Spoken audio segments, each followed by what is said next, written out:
Oi meninas, tudo bem? Hoje eu vou falar um pouquinho sobre como nós conseguiremos fazer um fio bem fininho. É uma das dúvidas mais frequentes. Na hora de fazer o traço, às vezes ele fica grosso, às vezes ele esparrama e não é isso que nós queremos para o rosto da nossa cliente, certo? Então nós precisamos ter alguns cuidados. E quais são esses cuidados? O que nós podemos fazer para melhorar o nosso traço? A primeira questão, muito treinamento. Nós não vamos conseguir chegar a um traço perfeito se não houver muito treinamento. Nós precisamos dedicar um tempo, mesmo com toda a experiência, nós precisamos tirar pelo menos 1 hora por dia para treinar os traços. Não adianta você ficar só com o que você aprendeu no curso ou só com o seu atendimento da cliente no dia a dia. Você faz uma sobrancelha, 2, às vezes faz uma só por semana e depois quer ter um traço perfeito. Isso não será possível. Você precisa treinar muito no seu dia a dia. Então é interessante que você tenha uma pele sintética, o material que você aprendeu no curso, aquele que você usou para treinar a primeira vez o seu dermógrafo. É interessante você ter isso e treinar todos os dias. Esse é o primeiro passo. O segundo passo para um fio perfeito é a qualidade da sua agulha. Então nós temos diferentes marcas de dermógrafos no mercado e nem todos oferecem uma agulha fina. As pessoas se enganam achando que conseguem fazer uma fio a fio perfeita com qualquer marca de dermógrafo. Não é bem assim. Existem marcas boas, marcas ruins, mas independente às vezes do dermógrafo, do aparelho em si, você precisa ter uma agulha fina, uma micro agulha, uma agulha de ponta fine. Cada marca tem o seu nome, mas você precisa descobrir se para a marca do seu aparelho existe uma agulha muito fina.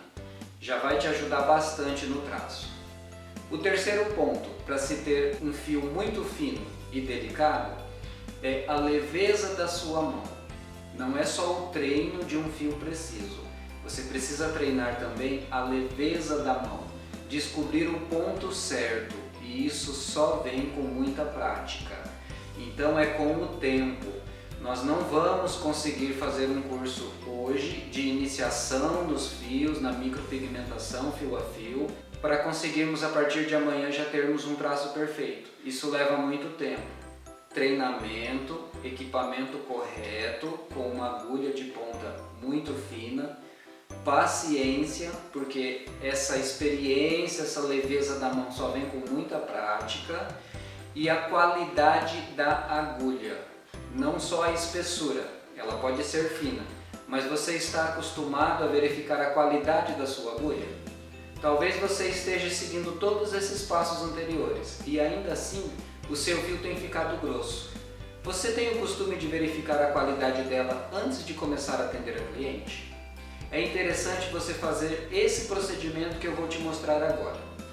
Você vai passar a agulha num pedacinho de algodão e você vai perceber que se a agulha puxar alguns fiapos de algodão é porque a ponta dela está torta. Você não percebe a olho nu, você não consegue enxergar isso. Mas isso na pele da sua cliente vai fazendo um estrago enorme e em consequência o fio fica muito grosso e não é isso que nós queremos. Eu espero que eu tenha te ajudado. Se ainda assim tiver alguma dúvida em relação à qualidade dos fios e à delicadeza, pode deixar aqui embaixo nos comentários as suas perguntas, pretendo responder a cada uma delas. Então curta aqui o nosso canal, compartilhe esse vídeo. E se realmente surgir mais alguma dúvida que eu não falei aqui por enquanto, faça sua pergunta que nós vamos responder assim que possível.